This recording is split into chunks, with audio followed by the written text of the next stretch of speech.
A knit front and back increase is also known as a bar increase. This is a single increase which produces a stitch that looks like a purl bump stitch next to the original stitch. Let me show you how to make this increase. This increase uses a stitch to create the increase, not a space between the stitches. So you knit up to your increase stitch, you knit into it. You do not drop that stitch from the left hand needle. You pivot the right needle tip to the back and you knit that stitch again through the back loop, like so. Let me show you that again. First you knit the stitch as normal. Don't drop it off the left hand needle tip.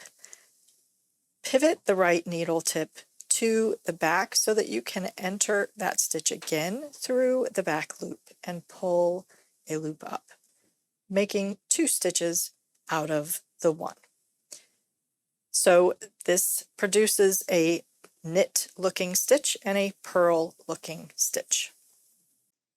Because this increase is not symmetrical, therefore you have a knit stitch and a purl stitch right next to each other, with the knit stitch first on the right and the purl stitch on the left.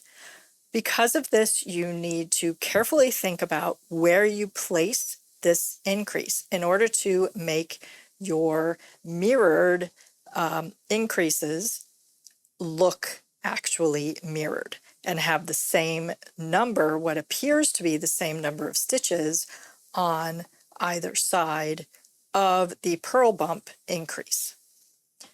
This means on the right edge for this swatch, I knitted 2 stitches and then worked a knit front and back to make it look like there are 3 knit columns and a purl bump.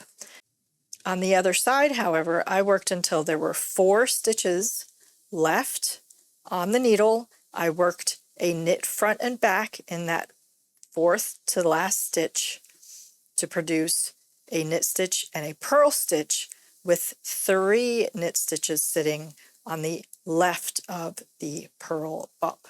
So the left hand increases have to be placed 1 stitch farther in than the right hand increases are placed.